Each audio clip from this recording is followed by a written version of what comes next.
Hi, Skye. Hello? Hello, can you hear me? Yeah, we can hear you. How are you doing? I'm good, thank you. How are you both? Good.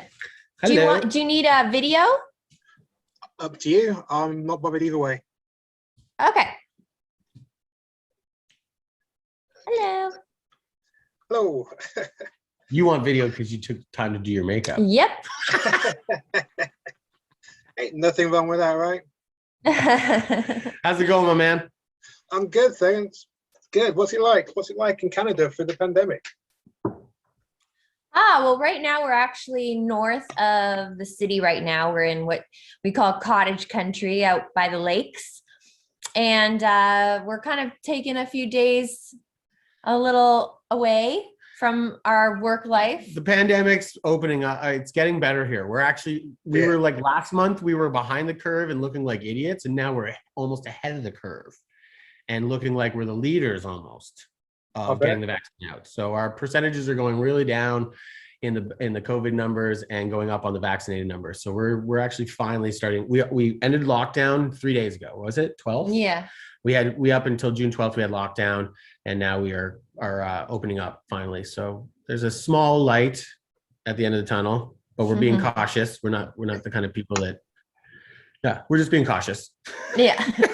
Sounds like your country's doing a better job than ours. Our vaccines are high, but so is our new infection rate, unfortunately. Yeah, well, we were gonna say, like, we keep saying shows opening up. Like, our agent is in UK, has got a show going on like tomorrow. Yeah. A couple different things, and of course, download starts Friday, doesn't it? Or was that is that today? That's it's today. A special test event. Yeah, doesn't it start today? It's Thursday. Oh, tomorrow. It starts tomorrow. Man, I wish I was there. That'd be so awesome. Anyway, before we get started, I'd like to give you a big thank you for agreeing to this interview. I discovered you during the pandemic on YouTube, and I've been a big fan ever since. Thank you. To music. Thanks, Zen. Thank you. That's awesome. I see this logo for Unwanted Life. Is this Yeah. this is your is this a podcast? I'm sorry, I didn't read the email. I'm not informed. Skye doesn't not blaming you.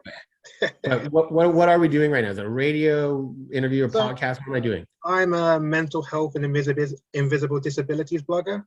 And so I chose Unwanted Life because that's how I felt growing up. And I thought I'd go with it.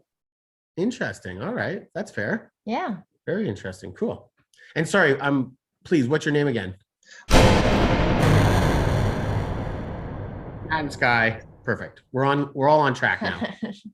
Good to go. So what have you guys been up to since you couldn't tour anything over the last 18 months or so?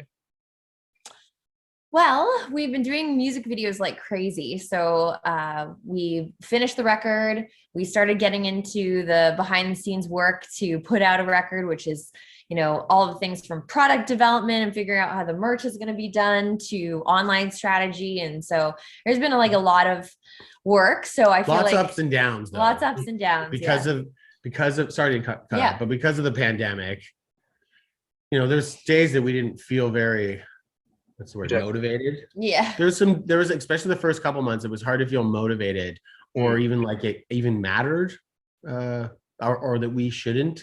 I felt wrong, being worrying so focused so on much our about business, just trying to make money off our music or something like that, or put it out. I felt like the world was just so, like, Skye had the news on half the time. I couldn't even focus on music for a while. But once we got through it, I felt like, we got pretty serious we realized that if, that's what we do, is write music. So I felt like the music videos were everything. They were so important to us to put them out and try to connect. And being signed to Napalm, they have a much wider range of people to get it to. So I felt like we had to put all our time into, not just one or two. Skye's still working on an idea right now for numbers. What is this? That'll be the 7th video for this. Yeah. So yeah, we've been working pretty hard on the videos. That was our main thing, to keep focused and not go as crazy. Yeah, it definitely gave us some good purpose and artistic way to channel our time, because it was also interesting because we didn't have a crew as well. Yeah, it was just the two of us filming everything. Yeah, it was Skye had to take on even more of this is how we're going to figure this out. Yeah, and then whenever I could, we would get as much done in a small amount of time. So I would be like, okay, this weekend we've figured out that the guys in the band are going to come down. And so we would like try to fit in as much filming with them as possible in like a short amount of time. And then we could take that footage and go back and edit. And everybody could quarantine again. Yeah. And it was difficult, but we figured it out. We got a lot of cool music videos out. I think we built all the sets ourselves, so it was pretty time consuming. Yeah, we do everything ourselves. If you pretty much like we have a very small, tight knit team.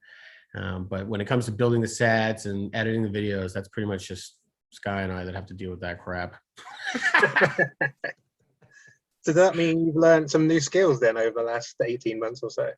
Well, I wouldn't say new. We've been doing it. If I don't know if because you've just gotten used to us in the pandemic, if you went back into our history, we have 2 more records before initiation and about 23 videos or 20 or 18 videos beforehand. And we did it all that way too. Yeah. So we've been doing all our own video production and direction since the beginning of this band. Yeah. And sorry, I didn't mean to. Last thing I was trying to do was install you if I said, if you do your research. That wasn't like you did it, you didn't, or you should. I was just saying that it's quite easy to not know that we've been flying under the radar in kind of an underground world without napalm. And so a lot of people don't even know that we've been doing this for quite a amount of years and making these kind of culty horror comedy videos, whatever you want to call them. That was our big idea back in the day, was like we loved these culty B, we call them like D horror movie style stuff.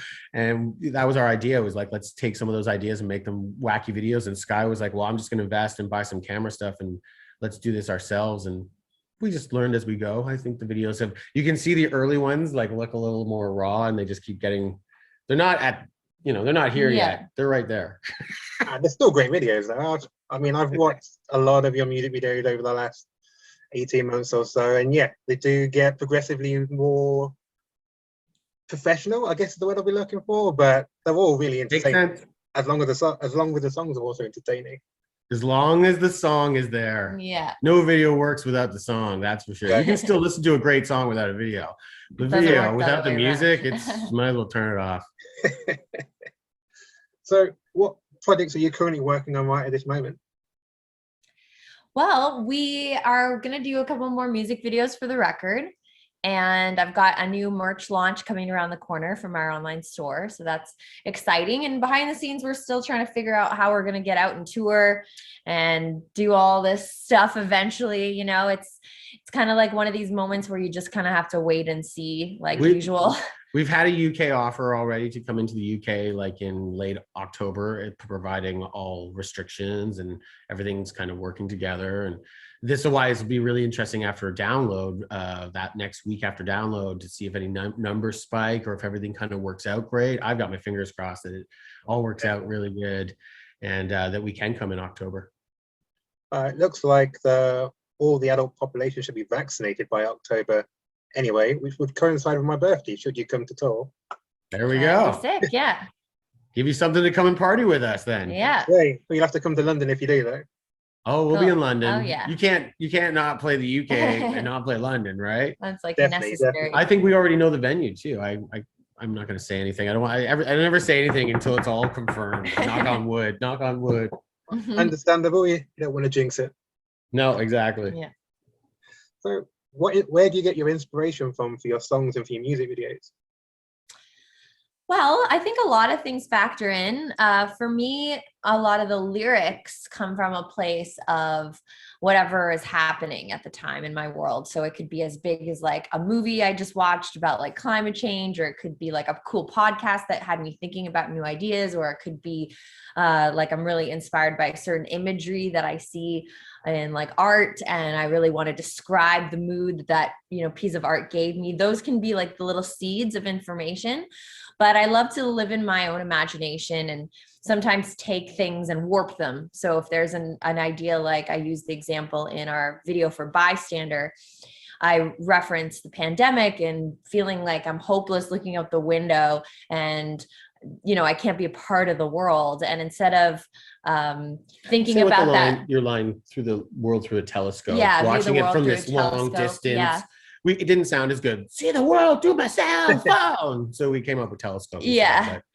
Yeah, exactly. Kind of using those ideas of yeah, taking it to this new level. And then my fantasy mind takes a hold of that idea that, you know, COVID kind of almost inspired. And I think, how can I make this more magical and more crazy? And let's make me in a floating house. And I'm, you know, picturing the world like I'm viewing it through like a telescope, the way like a ship captain would view a new piece of land, and just kind of think of it in a more way that my mind kind of can see as a beautiful idea in a story, versus having to confront the ugliness sometimes that is like right in front of us. So it's kind of like how I reimagine, you know, like going through life like it's a battle, you know what I mean? Like you kind of like vision yourself as a warrior going through, and it helps you cope, you know? So I kind of I love taking like simple ideas and kind of going to a magical world with them in a way. I'm inspired by rock and roll. Plain and Very simple. simple. Yes. Nothing wrong with that. So has any of your work ever been inspired by like mental health or anything like that?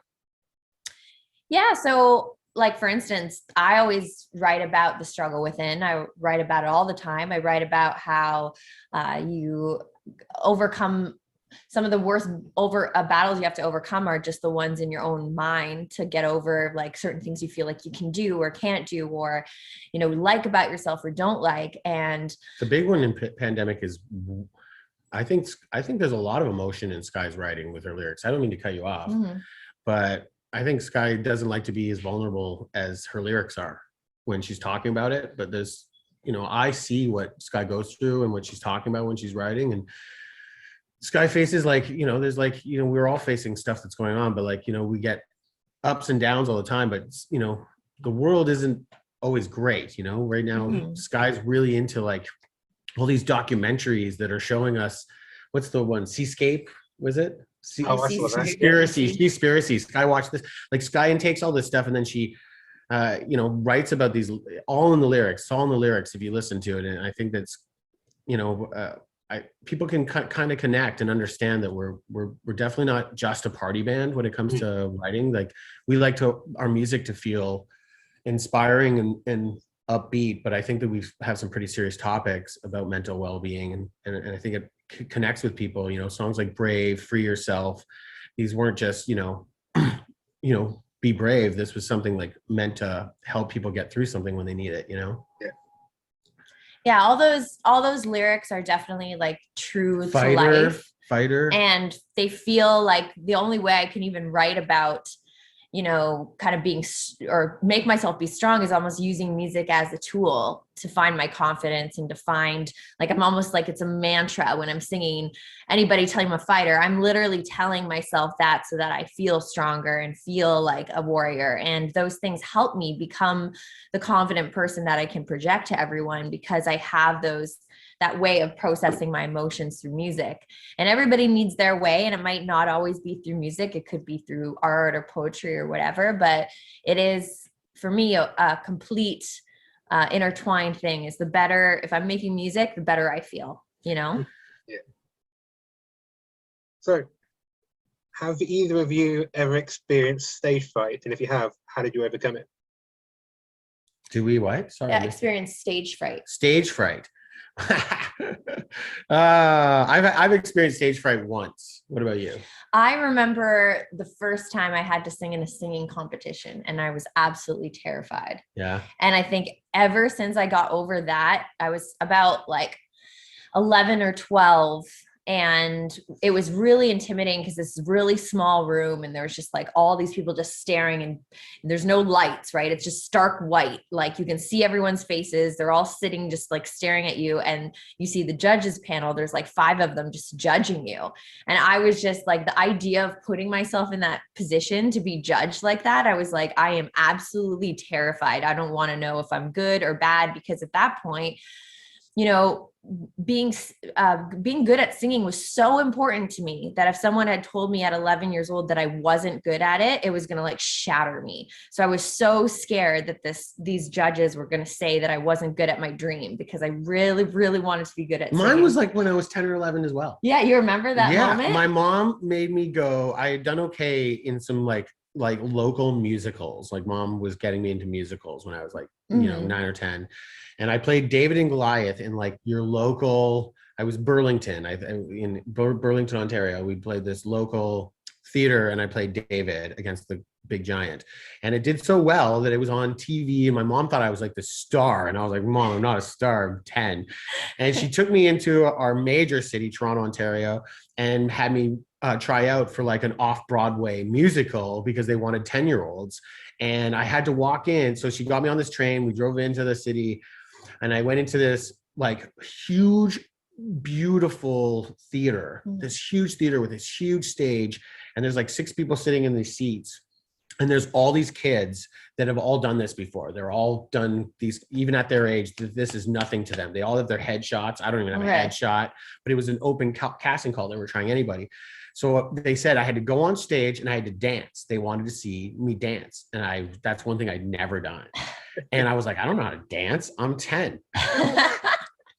And my mom was like, go up there and kill it. And like even with all my confidence who I was, I watched a bunch of kids that were taller, more slender, all these different things. Probably had a dance routine prepared. Done all this, I'd done all this routines and had everything prepared that I was like, no way. And so I'm standing in the middle of the stage, and they were like, dance, and I didn't know what to do, so I just pulled my arms out like this and just went around in circles for a minute.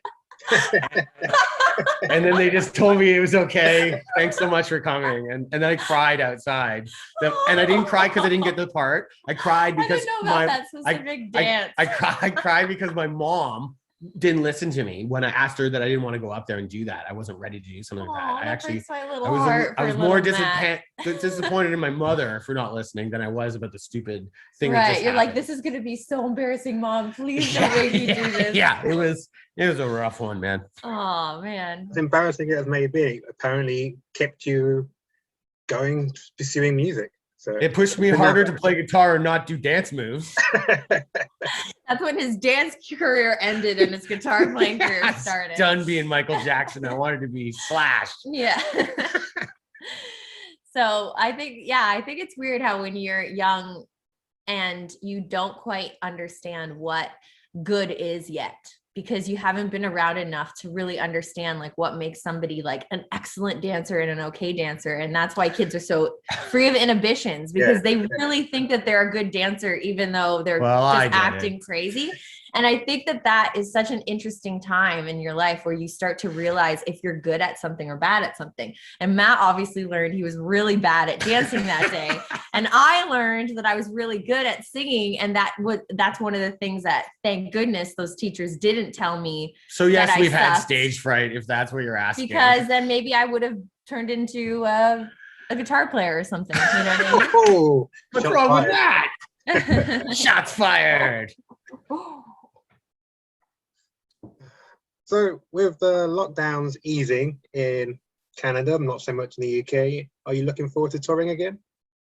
Oh, man. Yeah, 100%. I mean, as long as everything's healthy and everything's regulation-wise, I'm definitely not a big fan of just because we want to tour so bad that we're going to have anybody getting risked at all. Yeah. I'm not a big fan of anybody being at risk, especially somebody that doesn't know they have it and might have something underlying. I don't want to get anybody sick. That sucks. So that kind of worries me, but we've got our shots. We're ready to get the second one.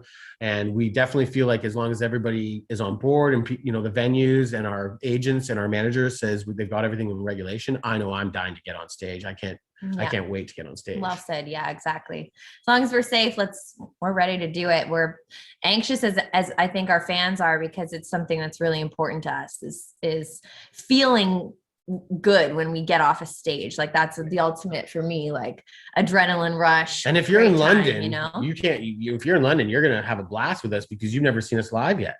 No, I haven't yet. Oh, well, you're going to have a blast. Trust me. I can't wait to come up to London. You can come and catch the show and let us know, and we'll put you on the guest list or whatever, but you'll have a good time with us. It'll be amazing. Looking forward to it. So when you are on the road again, how do you avoid having like falling outs with your other band members?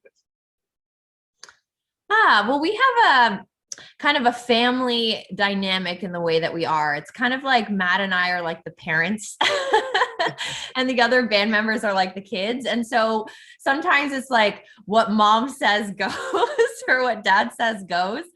And it's cute because they really actually like when I can be like, okay, I know the directions. Like you guys don't have to worry about like figuring out like where to go, or Matt has like the tour manager stuff down. So they could just be like, hey, Matt, like when are we supposed to be on stage? And Matt knows the answers. So we are not the kind of band that has blowouts ever on stage. We have the blowouts off, not blowouts, but like even right now we're going through the first, you know, we just had 5 amazing years with our drummer, and he unfortunately doesn't want to, he's not into the vaccination right now yet. So we're having some issues, and we understand, everybody to each his own. But like, those are the kind of situations we run into. It's not fighting. Like he literally messaged us and said, I love you guys. I've done the research, but for some reason I don't feel that I'm comfortable with getting vaccinated yet. And I was like, well, how are you going to travel? And he's like, well, I'm not sure. So we're really in this. So those kind of things we run into, but that's not a fight or not loving each other. You know, it's just one of those things I'm going to have to deal with. But we've never really had any fights on the road. We're kind of a stable family. We want everybody to respect each other. I'm pretty hard on people sometimes when we're working hard, but then again, I also give everybody the respect I think I deserve. I don't think I'm rude to people. So we don't really have that. We've never really had what some bands have, which we've heard of, some chaotic blowouts from bands. Yeah. We don't get that kind of stuff. Yeah, it is really, I feel like a family dynamic, and everyone kind of knows what they're, you know, what they need to do to get along with each other, and things that annoy Matt, we all know what those things are. So we stay away from it. And like, we're really good at like figuring out how each other works in order to like, we all want it to be like a good aura. Yeah, and I think that we try to staple that in right from the whoever's working with us. Like we've had, you know, 4 drummers, and 2 bass players. Like it depends on who's even available. Sometimes, you know, we've got our staple guys now, but you know, everybody has their different life. Everybody has to do this, but you know, right from the start when we go on tour and we're like, hey, everybody, we're about to go live in a vehicle for 2 months together. Everybody be respectful. Everybody has to be respectful. This is the rules. This is how we all do it. We all help each other. And it's really hard to have blowouts when you can think mentally like that and not be selfish. You don't get any blowouts. Matt has really good like rules. For instance, if we just say at the beginning of the tour, like, hey, if we're at a truck stop and you have to pee, sometimes we're going to be moving on right away. So don't like just sit in the vehicle until like 20 minutes go by and then go and run and go pee, and you're holding everybody up. Like always everybody do that gets right off away. the bus. Everyone gets off the bus at the right time. And things like that can be like where, you know, Matt would get really frustrated if he's always trying to drive and he's always waiting for people to, you know, little things like that can add up, like putting your name on phone chargers so that you're not fighting over whose phone charger it is. Like simple things that you can do ahead of time to just make sure that there's no problems going forward is really, really needed. A lot of forward planning and some boundaries just to make sure everyone's happy. Exactly. So after a long tour or recording session, what do you guys do to unwind? Well, it's, you know, just hanging out with each other. I think we like to do what we're doing now, which is see a lake and Skye wanted enjoy when the sunshine. When our last tour was February 2019, and we had just done like about 7 months of the year of touring off and on. It was a lot of touring. And, you know, Skye at the end of the February tour was like, I don't want to see the road for like 3 months. I need time off for real. I need to mentally get a little bit more stable again, because it can be really punishing every single day. You know, people are trying to give you drinks, you're trying to sell merch, you're trying to sing. It can get tiring. So she was like, I need 3 months off. And then like we got home and 2 weeks later, the pandemic hit, and Skye's had more than 3 months off since then. So, a lot more. But most of the time when we're finished doing the recordings or this, that, all we want to, you know, it's nice to try and balance and have like a normal, like a couple days off of not, like even right now we're up at the cottage and we're supposed to be working on a music video. We're supposed to be doing more things. But we messaged our manager and was like, we mentally really need to just be away for 4 or 5 days and try not to think, besides from when we have an interview, too much about the band right now, just to feel balanced. Yeah. You know? It's true. It's because Matt and I live together and we're in a band and it's what we love to do as well as our job. It's so intertwined to our identities and we think about it so much. We'll be every night at dinner thinking about band stuff. It doesn't leave our brains. We wake up thinking, we go to bed thinking about it. And it can be so tiring when you start to realize like, hey, there's a lot of other things in life other than just like that. And it's important to have, mind you, we are in a record cycle, so it's harder. We're trying to do our business. We don't want to sound like we don't want to think about ourselves, but we think, you know, it's like if you're constantly thinking about strategy, like why aren't we doing more here? Why aren't we doing this there? Where can we do there? What can we do this? Why haven't we been in this radio, you know, station? How do we get into that? Who do we network with? Like, it can be just tiring to always be like the dog chasing its own tail in a way. It's like, just like sit back, for take a breather. Second. Let's write a good song again. Like, let's not worry about some of this. And it really gets tiring. I'm sure, you know, everybody has it with the social media this day, with the numbers. Everybody's, it's the numbers this, the numbers that. I'm like, really can play with you. So when we're not tour, or when we get some weeks off, we really try to take a week off. We even try right now, like, you know, we have friends up here too. Francesca Ludicar does like all our art with us for our stuff. And same thing, we were like, why don't you just come up to the cottage and like just try not to talk about business? And all we end up doing is drinking and talking about business still, because that's just what we all do. We live for it, right? So it is what it is. So you said you were going to take 5 days for yourself and try not to think about anything work related. How's that been going for you?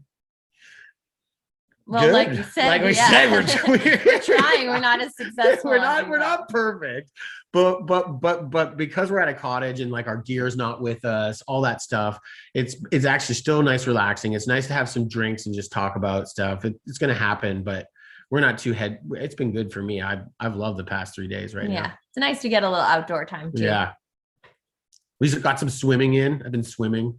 That's helpful since I gained weight during pandemic. I mean, who didn't gain weight during the pandemic? Yeah. So you said you've been going swimming. I'm assuming that's in the local lakes, or have you got your own swimming pool at the cottage? No, there's a lake. Yeah. Nice cold lake. Yesterday was chilly. It was cold. But it made me feel alive. Cool. So when you're not working, when you're trying to relax, what are your kind of go-to songs or music to listen to help you get into the mood? Oh, lots of different things. I think I go through phases. I don't have like an all-time favorite list. It's like depending on what I'm into at the moment. And recently I went back and started listening to the Cranberries because that was something that my parents played a lot around the house growing up for like weeks, right? And it's really been giving me some like good vibes of like remembering my childhood and stuff. So I kind of recently rediscovered them in a way. Ordered it on vinyl, yeah. And the shirts, you're really supporting right now. Yeah, totally, really sporting. But there's like, for instance, Matt and I have really been digging into the Common Dreads Enter Shikari record because we've been fans of theirs actually more recently. And the more you kind of go back into someone's catalog and kind of dig in, I think that's really fun when you haven't discovered older pieces of music that they've done. So that's really kind of like a fun one that we've gone back to. And then I've been listening to a lot of calypso music lately. Yeah, calypso is Harry good by Belafonte. the water. Yeah. And also I put on like an 80s like kind of like you had a serious Genesis. 80s jam yesterday. It was like Huey Lewis and the News, Genesis, Police, Clash. It was really good. There was a bunch of that going on. Yeah. Awesome. So what is your favorite track at the moment then, out of all the things you seem to be listening to? On our record, or just the favorite track I'm listening to outside of our track, your record, favorite track that you listen to relax at the moment? Favorite track to relax to? I don't know. There's so many. I just change all the time. I think I can't put on some Enya. For me, it's anything from Harry Belafonte. Favorite track, that's hard. There's like so many ones on there, but definitely if you sit back, take your body on time. Okay, I believe you. Yeah, I mean, if anybody hasn't heard Harry Belafonte, from Beetlejuice featured a couple of his early songs, and if you go back into that collection of that stuff, it's just all great calypso, fun tunes with some great lyrics, and they just are perfect to jam to when you're relaxing. They really are. Cool. Yeah. And yeah, I change mine all the time. I don't really have like a go-to relaxing song. And I usually put on music to like hype myself up. Yeah, too. sometimes I It's don't rare. really put on music. I'm relaxing, but I'm still listening to like something pretty heavy sometimes Yeah, too. totally. So Pretty we much were the same listening way. to the new Atreyu record yesterday as well. Like literally cranked On the way up here, yeah. and we were quite relaxed.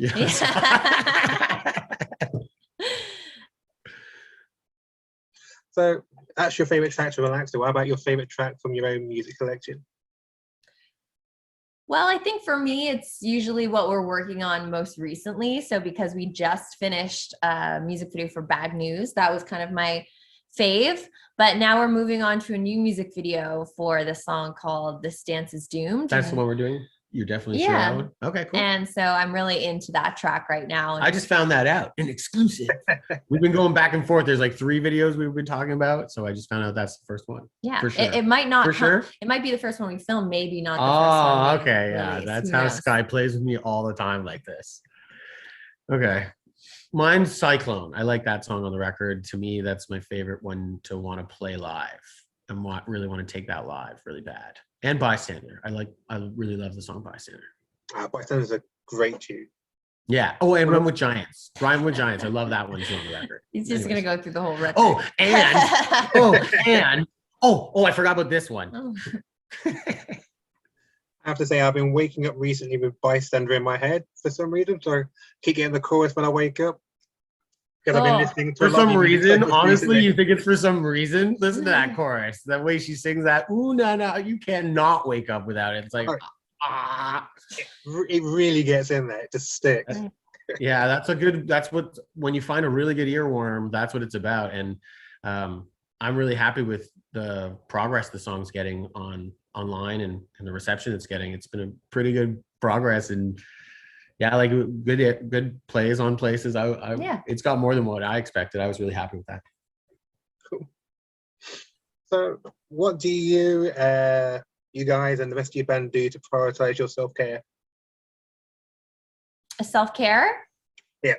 What do we do? What Yeah, else we do do for self-care. Like for me, it's yoga once in a while, some love my diffusers with different scents, or lighting candles is like a really good like chilling out night. Sometimes I'll go around. We have all these different lights. Like I have this lantern, this cool like rainbow light my sister gave me. And one of my favorite things to do at the end of the night is to just kind of like reset the mood in the house. So I'll put on like the nice lights, the candles, the diffuser. And like, that's my favorite, to just like zone out and have this kind of like nice little relaxing space that's telling me to like, stop stressing, like take your feet off, just like relax for the end of the night. You're not working anymore. So that kind of sets, I think, having those defined moments of like, this is work, this is relaxing time, this is when I'm trying to wind down. I think that really helps so that your brain doesn't like feel like it's jumping all over the place, I like to play guitar.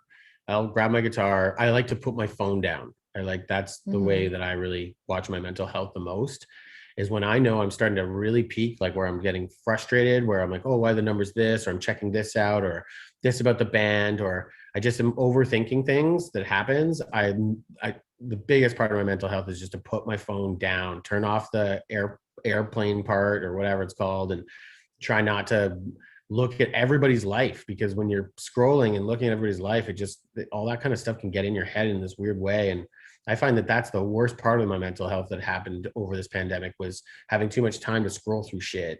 And I was like, man, this stuff is so stupid. It's not healthy unless it's bettering me. I don't know why I'm looking at it, but yet I still was. So that's my big one for mental health, is I pick the phone up when I want to, not when it tells me to. I don't have any, I have no notifications. People message me all the time to chat, and if I'm looking at my phone at the time, then they get an answer. If they don't, it could be 2 days from now, because I just don't check my notifications right now. It's not healthy for me. So that's one of my main things. Cool. I wish I could do that. I pretty much seem to be glued to my phone at the moment, I think. I mean, I understand it. It's completely understandable, but I do think that I'm not the youngest guy in the world. I've got up there. So I lived at one point without a cell phone that did all this. And enjoyed it the more I think about it and how I lived. And when I wanted to hang out with a friend, I didn't just text. I actually went and hung out with a friend, and I spent real physical time with that person. And that doesn't happen as much anymore. There's a lot of things that when I reflect, I go, man, this is not healthy for me. Mhm. And I'm scared to see what the next 20 years is going to hold for generations before that are to come, like of how to deal with Who those haven't situations. even had the experience of what it's like to live in a world where you've had a lot more and they're so face-to-face meetings, and they're so pushed by it. Yeah. They're so Like, pushed I by it. remember one of my favorite things that would happen when I was like a young, like growing up teen or preteen, I was thinking about how I used to, when you'd find somebody, whether at school or you'd be hanging out at the baseball field, and someone you would just start a conversation with, and you would just start talking, and you just like fell into this really, really like deep conversation with somebody. I remember whenever I was growing new friends or trying to, meet new guys, when I was younger, having a deep conversation with someone was one of those moments that I just love to seek out and find those people that I could connect with. And I think that seeing someone's face and having that type of connection isn't as popular anymore. Like, people don't have like tons of deep conversations face to face the way that I remember I used to, where I would meet a friend and I'd be like, wow, like we should be great friends, because you'd have those bonding moments. I just feel sad if people don't have that. It's all either over text or, the internet. And to me, those are really important moments to like make good connections with people. Definitely. I remember in the 90s when I was still a teen, I loved those deep conversations with my friends on the street. Just play football all day, talk all night, break into the farmer's field and just look at the stars and just live the moment. Yeah. And I think it's we all, here I am talking about this, we know it's necessarily not the healthiest, but here we are using social media to have a conversation with yourself. So it's not like we can't balance. It's finding the balance. I think the new generations, parents have to be, not to sound like I'm not punk rock, but parents need to be really on top of making sure there's kids try to understand that there's more to life than just looking at a screen. Oh, definitely. But it's hard, because once your kid's got a phone, what can you do, really? That's the whole thing, is trying to stop them too early. It's weird because I don't even want to get into this. Like, it's too big of a conversation, actually. Definitely. All right, so given that my blog is called Unwanted Live, have you ever experienced or been made to feel like you're unwanted?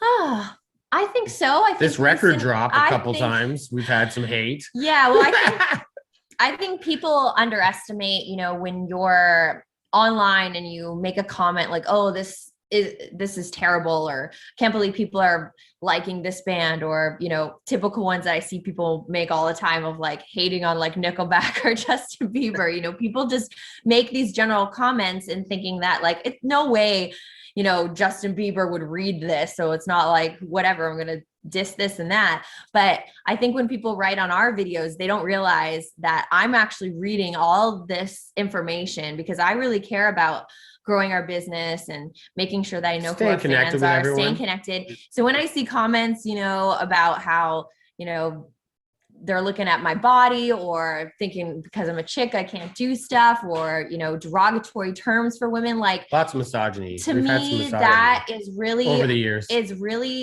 can bum me out, because I'm such a huge fan of thinking that this community is a very accepting place to be, that we all look out for each other. We all sing the same lyrics at these concerts. So when people take a negative attitude to someone wanting to be part of their community and looking at it like, instead of an accepting way, they kind of look at it as a negative. Like, to me, that's really upsetting, because I used to tell everyone how you need to come to shows, because people are the most accepting, awesome people when you go to rock shows. But then when you see all those comments, it makes you question that community that you love and want to be a part of. So I think people don't realize that it's not only pushing me away, it's pushing other females like myself who are looking at that video and saying like, oh, that's cool that she's doing that. And they read a comment of a guy saying how she should remove her mole. Remove my mole. Remove her mole, and then she'll start doing well in the music industry. Comments like that are and then fucked. Another young girl who goes, wow, I'm not even as close to like as confident as this woman who's doing this and I really want to aspire to be like that, but that's the comments that I might get if I put myself out there.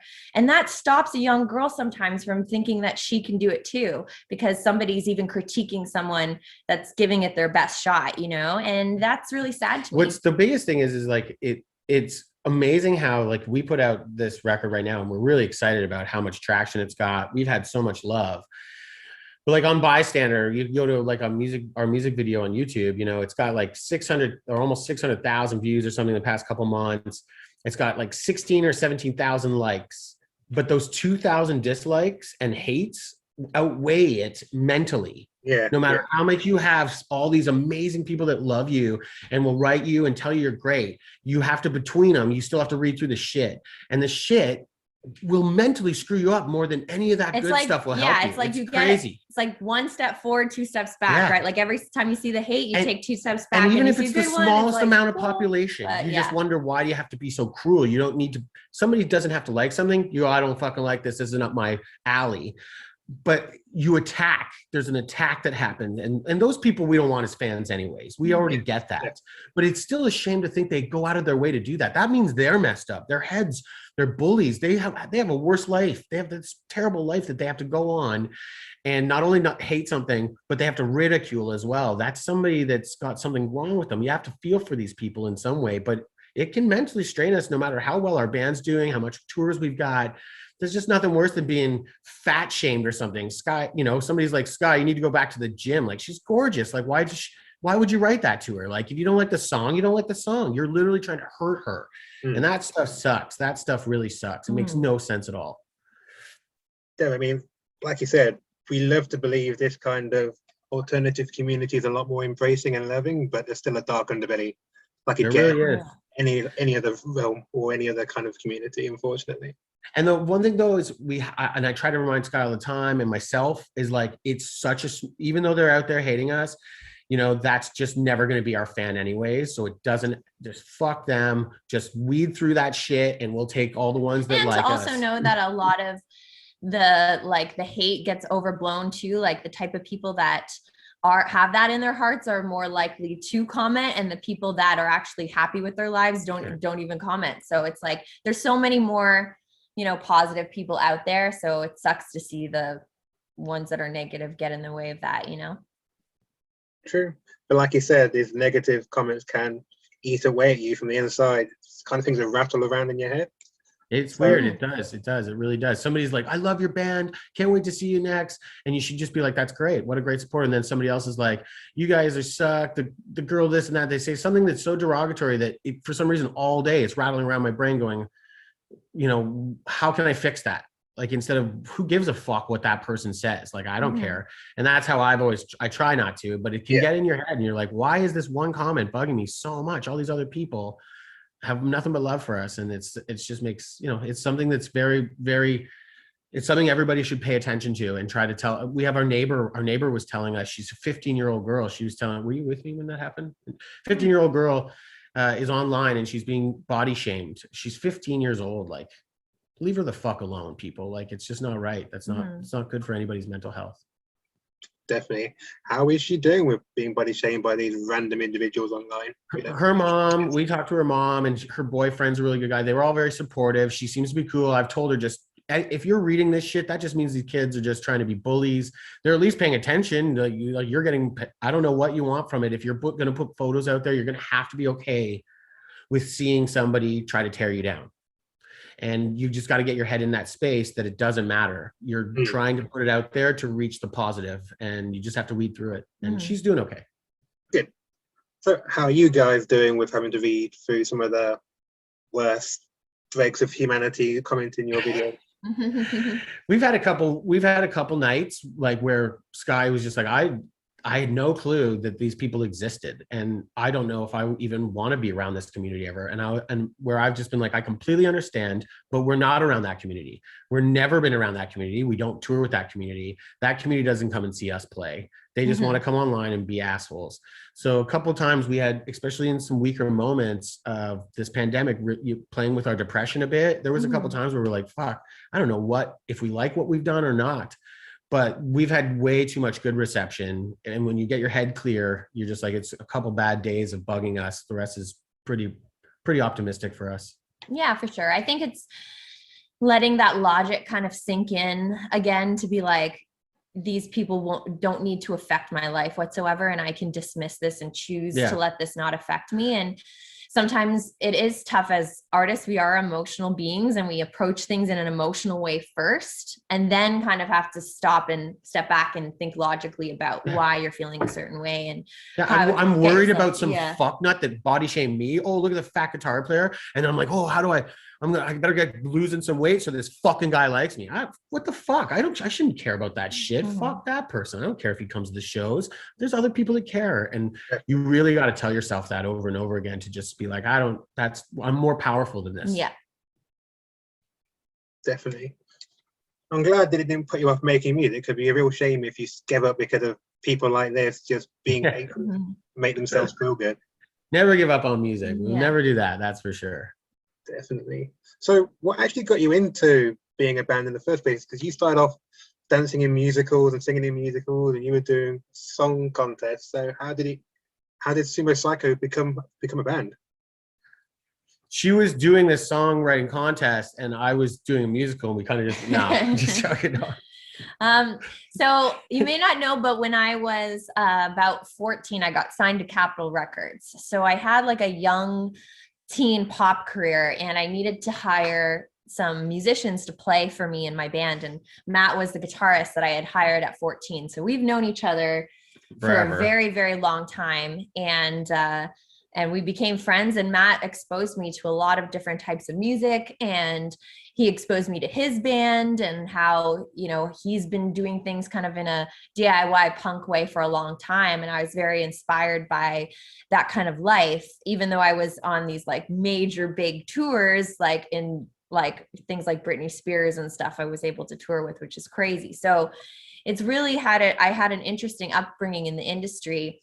And then to make a long story short, when I was about 19 or 20, things kind of all shifted. There was contracts being renegotiated. There was lawsuits. There was just like a lot lot of stuff in the industry. The label kind of fell apart. There was different people Skye that got fired. The label, millions. So it was like, that's what major labels. I never had that type of money, but when you get on a contract, it's all recoupable and all this stuff. So her CD is still paying them back until she dies, probably. Yeah. It's another world, the major label kind of world, but it was also another time in history. So because of the way the industry was different back then, it made, making a transition to try to do an independent band kind of almost like desired. I wanted to try that. Like I romanticized this idea of kind of being in a band that kind of grew from the ground up with like my friends, rather than kind of, I know it sounds weird sometimes when you were on a stadium stage and you're like, all I want to do is like tour America in like a small little van and, play some like punk rock shows. But I really did want to experience that. And to me, growing something from the ground up has been the most rewarding experience. And it's been so exciting to learn every single aspect of what we've had to do to make a band work, whether that's like we've talked about video directing or marketing or social media. I've really enjoyed the entire experiment of Sumo Cyco in lots of ways, not just making the music. And the kind of cool ideas of like, hey, do you want to go out to this competition? You end up winning the competition. The adventure takes you to Ireland. That takes you to UK. And it's just like this crazy, like, rabbit hole of experiences that you just open yourself up to. And we've had a lot of fun throughout the years. I think I just got off into tangents. I don't remember what the question was. I think it was how we started Sumo Cyco. Oh. So but so I was about 19 or 20. The label stuff for me wasn't working out the way it had. And then I approached Matt and I said, let's see each other, reconnect after all these years. And he played me a record or two from a band called Skin Dread. Oh, I love Skin Dread. Yeah, and he played me played me their Babylon record. And I said in my head, I want to do something like this. That's like, you can dance, you can headbang at the same time. And it really inspired me to start something new with Matt, where I could be a little bit more experimental and just kind of reinvent myself and do it with someone who I thought was epically talented and needed to be seen out in the world and needed to have his ideas, you know, across the countries playing music, because I just think he's super talented. So Thanks. yeah, so I just thought I'll do this partnership, and then who knew it was only a few years later until we were able to do a song with Benji for our second record. So, you know, those types of goals, setting them out and then really doing everything to try to like find your way and find what really inspires you and excites you was so much fun. And like I said, that journey kind of came full circle, and you'll find things like that. Yeah, I think it was one of those happen. like Skye's early ups and downs, my early ups and downs. We just decided to put something together that wouldn't have as many downs. And so we like tried to navigate and steer away from all the problems that you can run into Potholes, or we've yeah. done before. And that's why the band actually flew under radar and did pretty good for the past 10 years. We've had stable. We've done over 22 international tours without even having a label before we even met Napalm. So like we, you know, it was all the things we learned and made mistakes before. And when we're going to make this band the way we want to do it and exactly how we want to do it. And we've been flying ever since. Yeah. And you don't realize like how much when you are on a major label like I was, you realize that money was spent in places that really weren't as important. And excuse me, I gotta sneeze. But then you realize like if you just reimagine what that money is supposed to be serving, how that's supposed to be serving you. And for us, it was all about having these really awesome adventures and going to new places and spreading our music out into the world, rather than, you know, worrying about if our Facebook numbers were like at all-time high or anything. It was trying to really reimagine what success means to us. And to us, it's being able to play music we love with the people we love around the world. And so when you kind of frame it like that, instead of like, oh, I want to have like 1 million views, or I want to do this or that, like you end up having the experiences that really matter. And sometimes you don't even need to have 1 million views to do those things. You can still do them and enjoy your life without, you know, needing to be like the biggest band on the planet. And I think sometimes, you know, there's a balance between always wanting to be like the biggest band on the planet and also wanting to just do the music and do the things that you love to do, you know? Wow. That's a really great way of looking at it. So yeah. With that said, what is your best experience then as a band?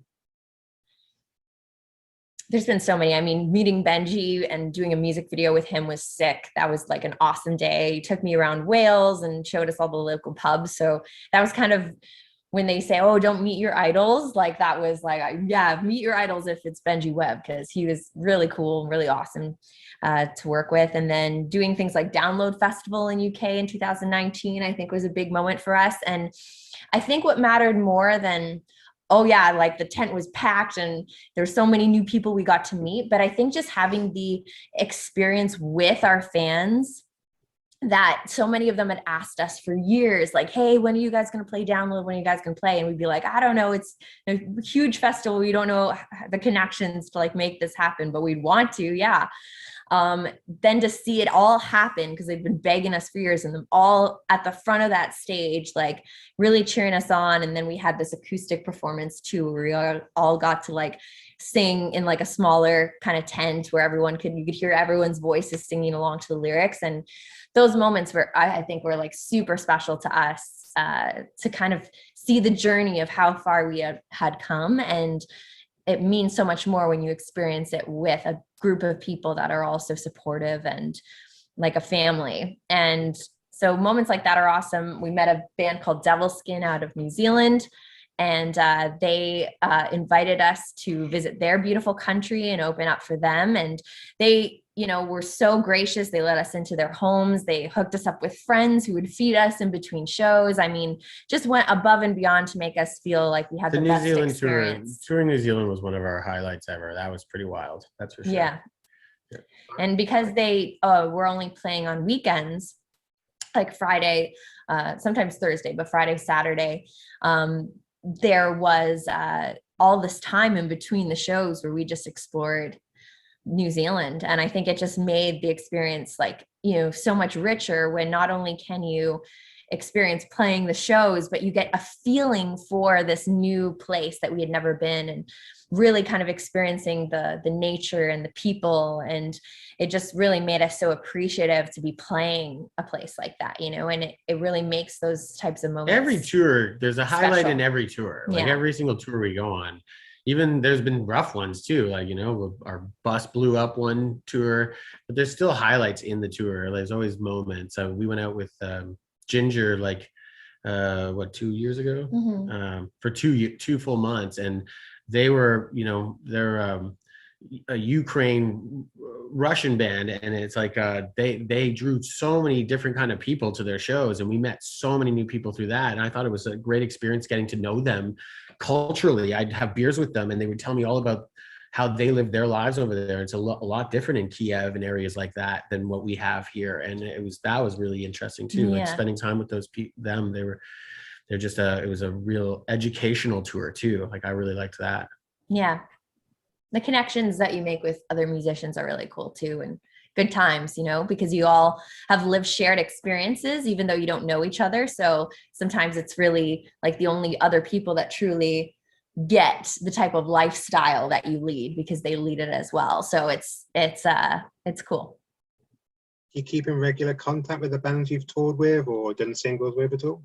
Yeah, 100%. Yeah, I was just messaging with Nonpoint recently, and they're working with one of our close friends, Francesca, who does a lot of the art for us. So there's lots of connections you make. I mean, Butcher Babies, we've toured with twice, so we've become great friends with them. Yeah, we talk with them. Benji, we talk with a lot. Yeah. Benji's always messaged her. Roman, I talk with online a lot from Ginger. He's a great guitar player, good guy. Same with Eugene. They're all good people too. Yeah. Whenever we see each other, like whenever we're in the same city as one of the bands we've toured with, yeah, we always that's when it really happens. It's like and you kind of get to know each other's lives. You message a bit, but all musicians are the same. It's, you know, it's short little messages, but when you get into each other's towns, that's when you kind of get to see each other properly. You usually come out to each other's shows and spend some time at the end of the evening. Shit get real. Yeah. We spend, well, you know, we when we come out to England, like one of the first guys we ran into, who's we never played with, but we met through Butcher Babies as well, was Richard Shaw, who plays with Cradle of Filth out there. And that guy has just like, he and I have been messaging ever since for like a couple years. He comes out to the shows all the time and I hang out with him. And I think it's crazy that it's like this black metal like guy that does this shredding comes out and sees us, you know, and just loves watching us. I'm like, man, it's just an intriguing world. Yeah. It's certainly interesting to know that black metal guitarist has an eclectic taste in music as well. He's an incredible guitar player. If you watch him online, he's a really nice guy too. Super nice guy. So I realize I've monopolized a lot of your time so far, so I reckon I'll end with one more question, if that's okay. Yeah. So basically, if no one's ever heard of Sumo Cyco, how would you describe yourselves? I sometimes describe ourselves as like getting your head ripped off by a cheerleader. I think that to me, the way that we approach things is very camp and fun and lighthearted, and we want people to party and have a good time. But we also have this like, you know, serious artistic underneath, where we really, really do care about the music and the lyrics, and you know, we really put so much thought and time into all the details with our band that we take to heart. And so I think if you can combine, this is how you would describe somebody. If they said to you, tell the band. It's not an elevator pitch, that's like, for sure. You are definitely not. I call it whatever core. We play whatever we want. Short and sweet. Definitely not an elevator pitch. We just love so much music. We stick it all together, and if you like it, you like it. If you don't, see ya. That's how it is. That's the best way, right? Especially when they be properly creative. Yeah, man. Okay, well, thank you for the interview. It's been a pleasure, and I hope to see you in your UK tour.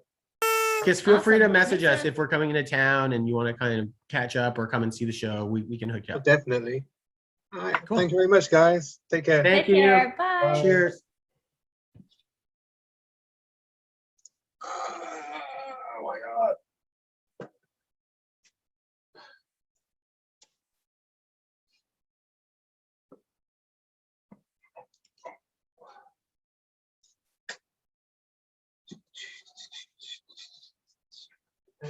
Fuck, I got dressed for it.